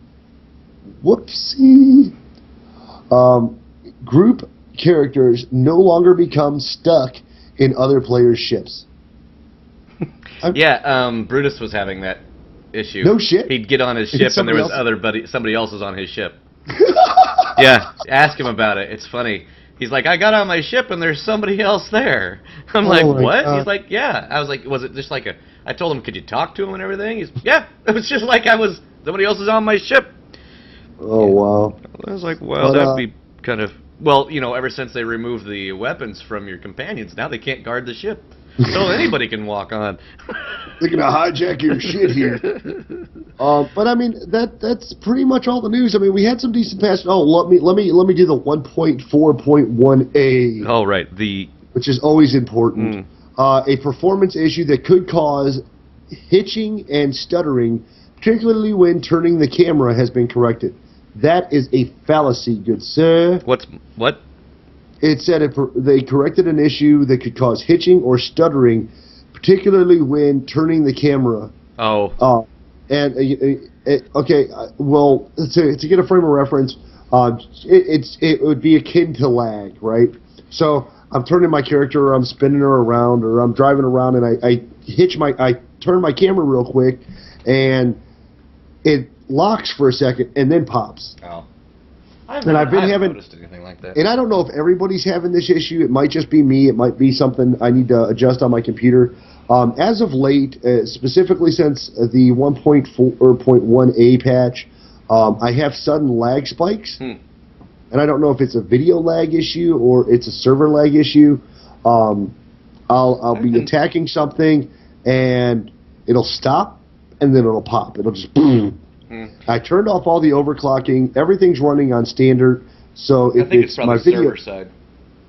I've seen that if anybody happen. else has had that as of late specifically, let me know. I was gonna say, because I've seen that happen. Like, we'll be in a raid and everybody will be like, "Whoa, leg spike," and everybody just kind of like freezes for a second.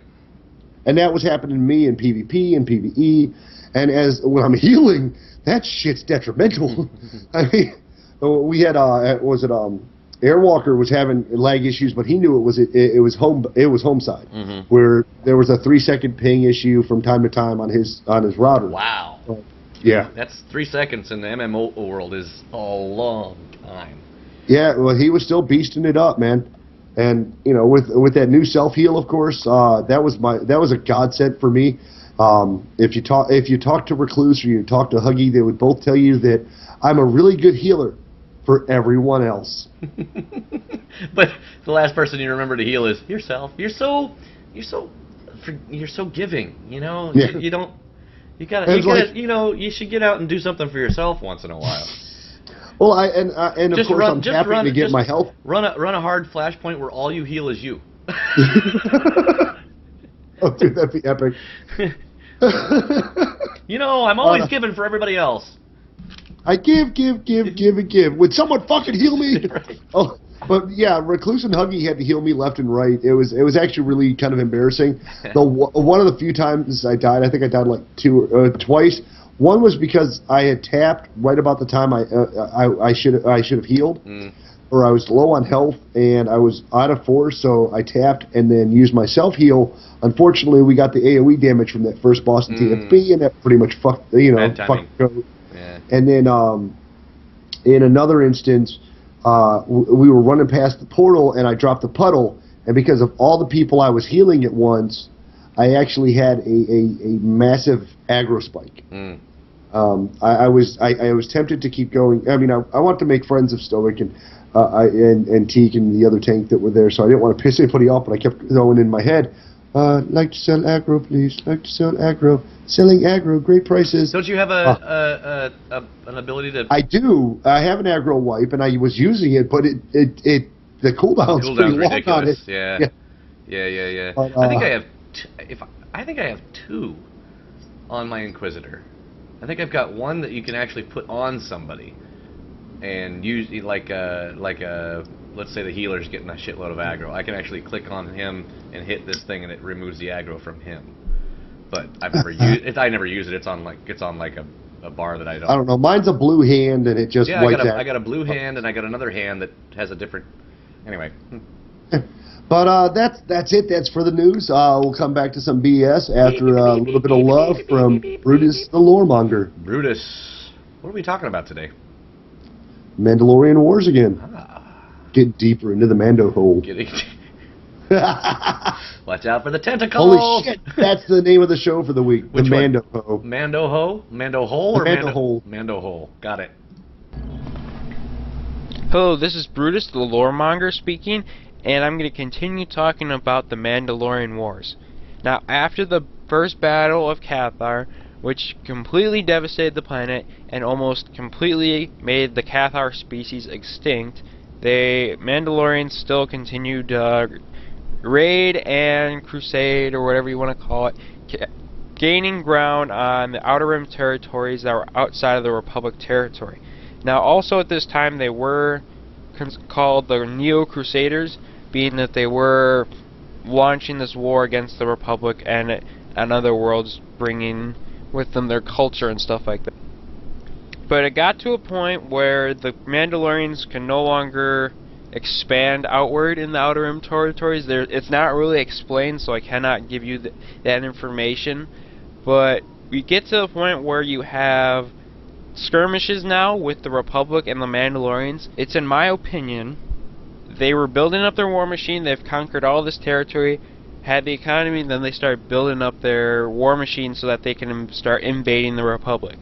Now, one of the first skirmishes was the Battle of Flashpoint Station, and it was not a real big fight. It wasn't that really notable, but it was just, the only notable fact about it was that it was just the first fight between the Republic and the Mandalorians themselves.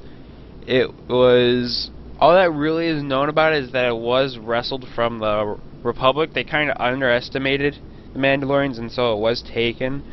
After that conflict happened, the Republic started taking this more seriously, and then it ended up escalating to the point of the first battle of Surja. I do not know if that is the exact pronunciation of the name. I apologize if it is not. Do not hold me against it. But after that battle, you ended up evolving into 4 battles over a 6-week period, at which point it ended up being declared a stalemate, which really surprised the Mandalorians because they thought this could be a very easy win, thinking that the Republic was weak and stuff like that. But the Republic fleet was commanded by Saul Kareth, while the Mandalorian fleet was by its leader, Mandalore the Ultimate. Saul Kareth actually had a very tactical, sound plan. It doesn't go into detail what the exact plan was. All that's really known about the battle was that Saul held the ground for 6 weeks against 4 initial conflicts with the Mandalorians. Mandalorians were dumbfounded, thinking that this could be an easy win, no problem, just run on through them like viral raids through cloth or whatever. And so they were pretty dumbfounded by this, but they kept attacking because they knew they could win at some point. It wasn't until the 4th battle, 6 weeks later, after that first battle, where the fighting was declared a stalemate, but drawback was the Republic actually pulled out of there where they held the ground, which was kind of stupid in my opinion. I mean, you held the ground and then you lost it. What the hell is that?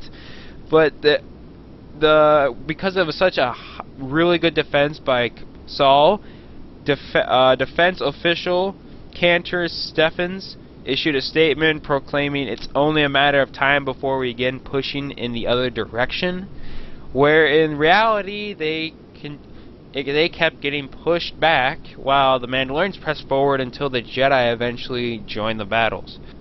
It kind of was of a shallow win. I mean, you won, but they didn't keep the ground, they didn't do anything, and it kind of pissed off the Mandalorians even more, thinking they had to fight harder for it, which did help them in the long run before the Jedi eventually came into there. And another big notable thing was that 2 Jedi actually were at the battle. They did not participate. They were only volunteers at that time, but they were captured and they were sent to Flashpoint Station. Alright, that is it for the Battle of Flashpoint Station and the 4 conflicts of Battle of Surja. This is the start of the Mandalorian Wars, and it is only going to start getting worse. I'm only going to be talking about the major battles that made huge differences in the Mandalorian Wars, whether it was for the Mandalorians or the Republic. So with that, this is Brutus, your loremonger, signing off. Oh man, another great episode from Brutus. Deeper in the Manda-hole. Then deeper into the Manda-hole.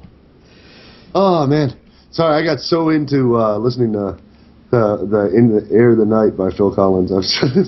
I've been trying to hear the song for like 3 weeks. Don't you hate when you get a song stuck in your head, and the only way you can get it out of your head is to actually listen to the song?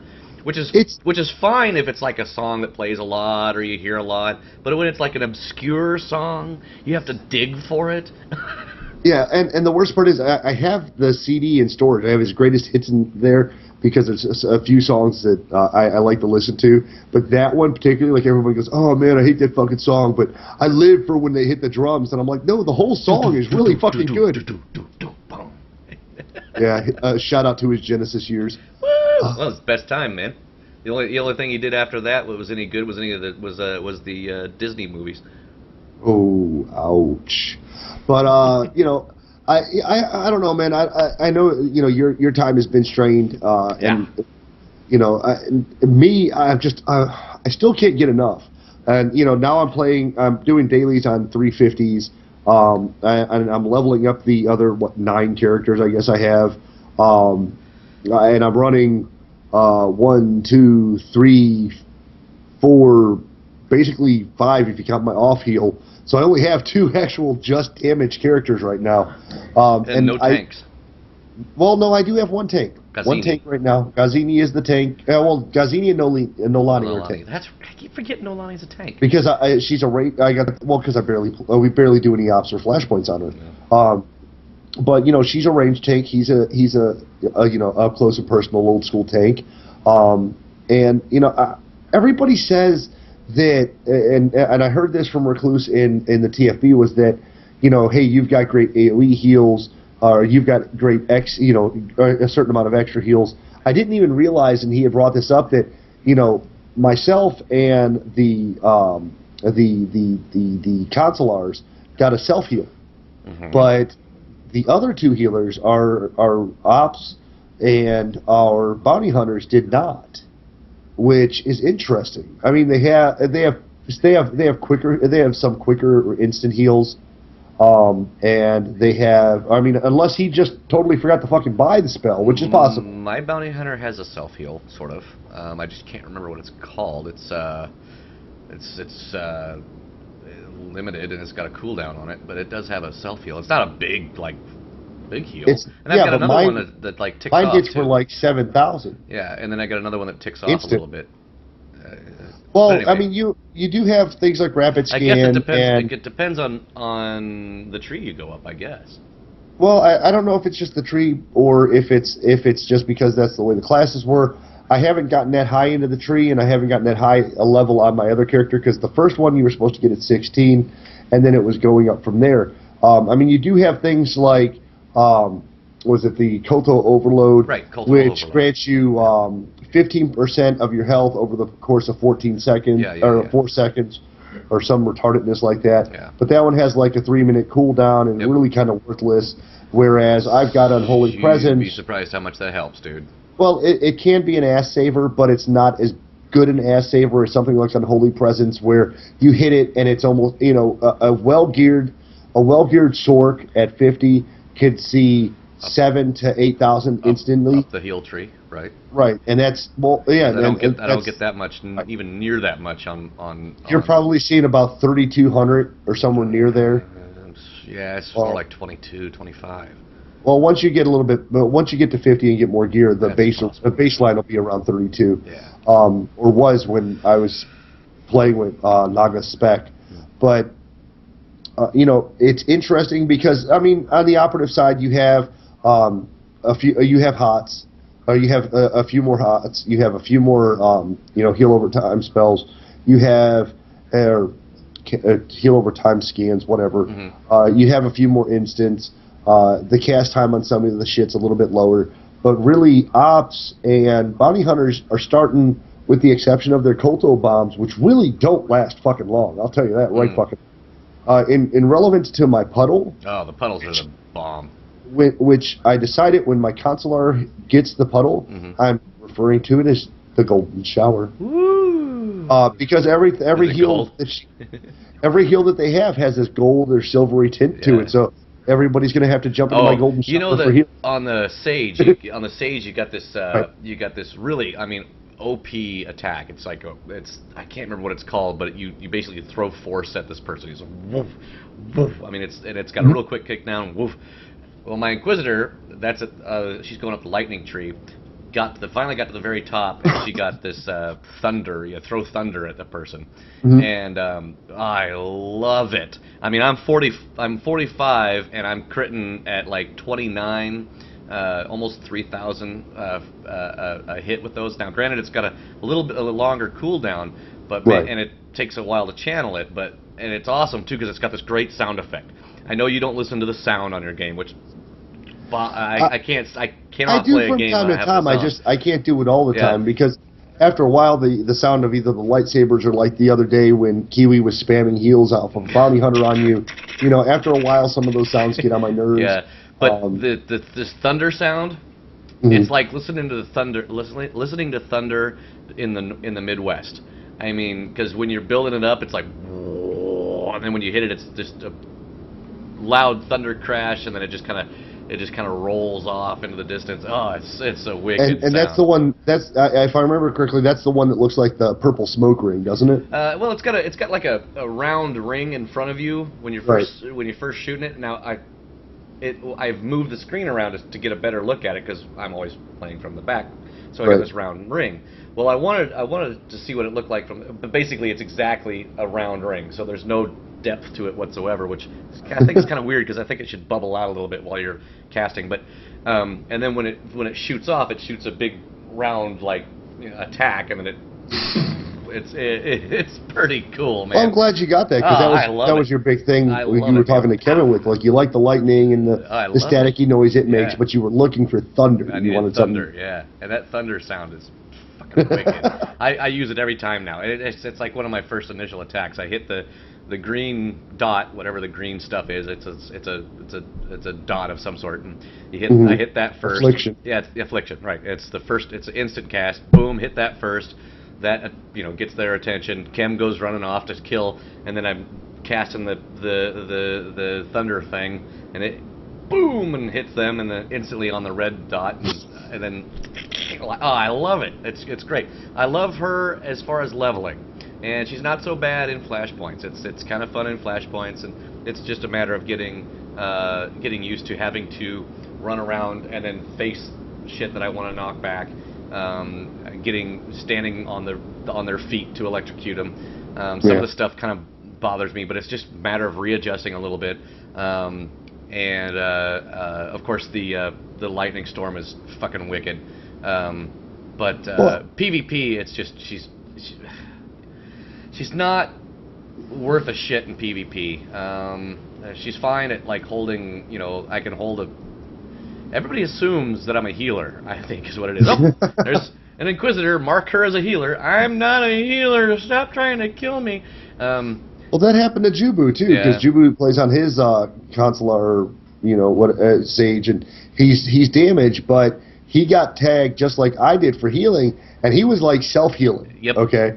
But if anybody sees that, I see a heal, it's over. Yep. As soon as someone starts casting a heal and they see any green, they tag you as a healer. Because I've on Zuzu, I have done the there's a guy dying. He's tanking the fucker, so I'll throw a quick heal on him just to keep him a little bit longer. But I'm not a healer, and instantly I got a pistol over my head or something. And it's just as soon as I get into the fight, it's like 20 of them jump on me, and they take nothing. I mean, a sage wearing his underwear could kill me. I mean, it's just that quick. Yeah, and I mean, I have some sustainability on my sage, but man, once you're fucking tagged, it's over. It's over. I mean, and I'm not saying it's every match, because there are some matches where people aren't cognizant. They don't listen to the kill the marked guy first deal. Yeah. But we he and I did Void Star. I think, once or twice, and we did a Alderaan War. And it seemed like every time I got into the fray, I was just fucked. You know?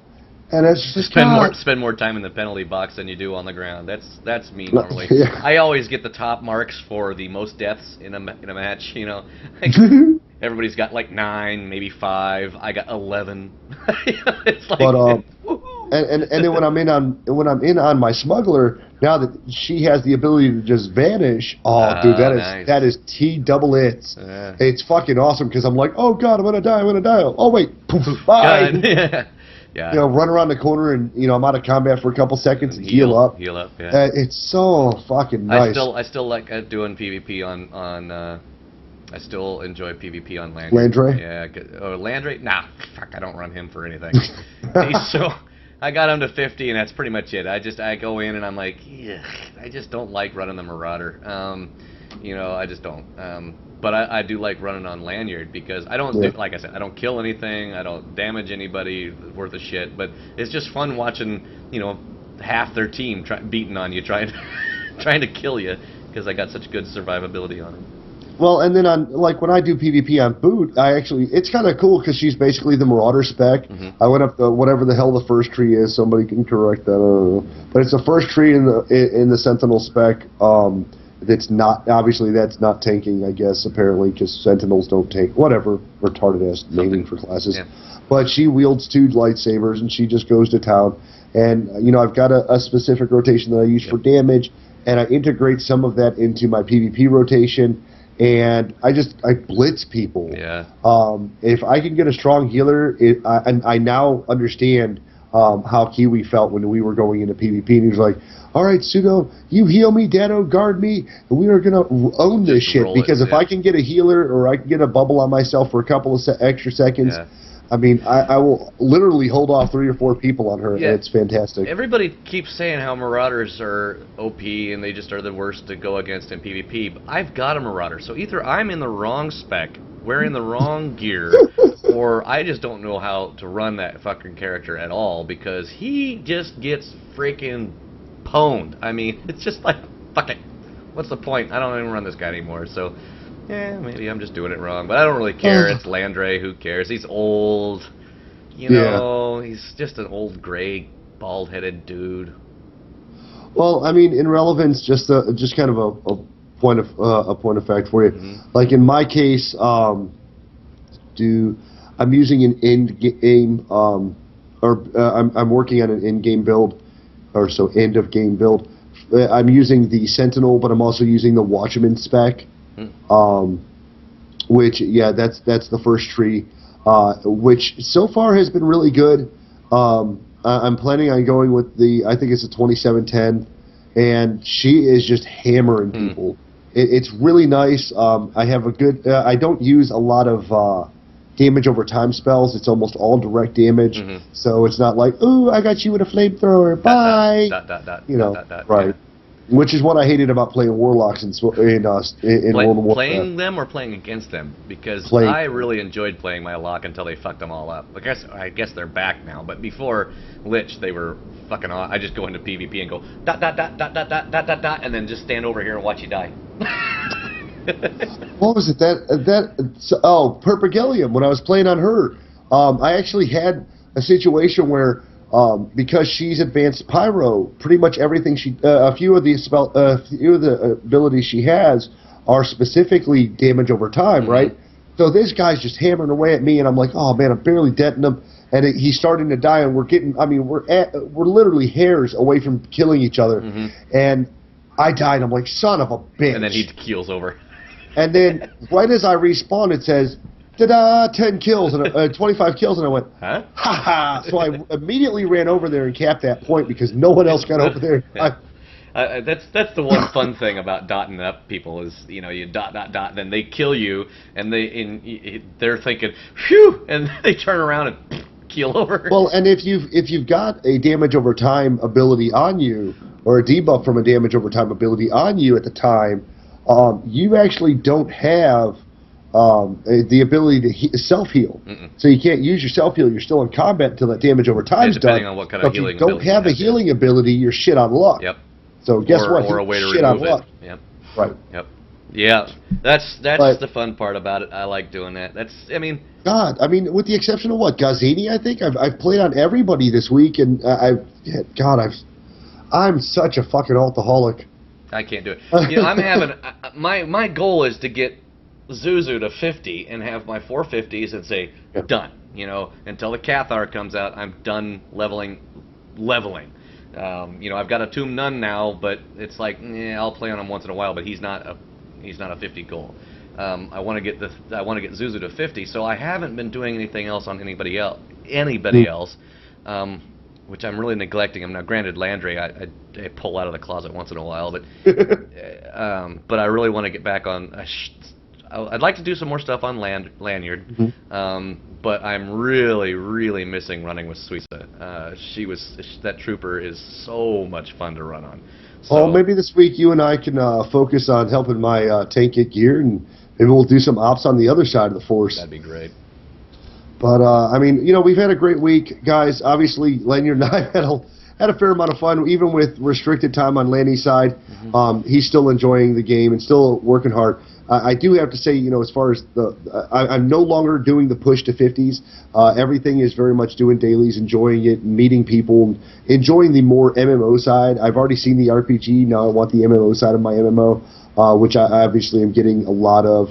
But I want to thank the people who may or may not have actually went and started to listen to us, but went to our Facebook page and liked us. Yeah, if you do truly like us, I thank you for that. I want to thank SWTOR Strategies for the big ups. Obviously, I go to the site frequently for news. We repost a lot of things that they put up, along with other pictures we get from friends and family. On the SithTalk site. So it's really nice to see, or to know for a fact that they don't give ups to podcasters like ourselves very often. It's really nice to be able to get that kind of up from a respected source. It's great to know that we've had so many people who have stuck around, who even beyond the game have listened to us just because it's fun to hear the candor that we have. And yes, we will be giving away the time card next week. Next week we'll be doing that, and then that following Thursday I'll be contacting the winner. That way you know why some guy named Dave Tokar is messaging you in Facebook. Since apparently I can't message through the SithTalk show, which kind of sucks balls, but whatever. We will get you that time card. If the person I initially talked to is not interested, then we will re-roll it, and I'll be messaging the next person. Either way, I'll announce the fact that we gave it away in 2 weeks, and next week we'll be giving it away. We get to 5,000 likes. We're still giving away the X-wing, right? X-wing. At 5,000 likes, we're giving away an X-wing. That's what I thought. Sure. Full size, operational. Yeah, sure. Yeah. Fuck yeah. That'll happen. I was actually thinking, we're coming up to Christmas. Oh God, are we? Fuck. Yeah. I still got to get my candy out for Halloween. And here's the next plug. Remember, guys, audibletrial.com/SithTalk can get you a free 30 days of Audible as well as a free book. And always feel free, and when you're working on your gifting situation, Audible books are a great Christmas gift. Absolutely. Even though it's not even fucking Thanksgiving yet. But if you can hook somebody up with that promo code, gift them a book, or let them know about it so that they can get in on the great offers. My fucking list grows exponentially every week, and it is a great way to help attempt to sustain the podcast. And now, for our 1 year anniversary show, I'm trying to find a Datacron with the Sith, but the Book of the Sith Collector's Edition with the Datacron. If I can find one for under 100, somewhere around 100 in 150 zone. I'll be working on getting that out to you guys for our anniversary show. But it's a fun run, and I look forward to completing it. Until next time, guys, we'll see you in the pit. Thank you again for joining us here on Sith Talk. Lanyard and Dadakar look forward to talking with you next week. Remember to follow us on Twitter at SithTalk, or stop by our Facebook page at facebook.com/SithTalk. And of course our Gmail is SithTalk@gmail.com. This music brought to you by freeplay.com. And remember, peace is a lie. There is only passion. Through passion I gain strength. Through strength I gain power. Through power I gain victory. Through victory my chains are broken. The Force shall free me.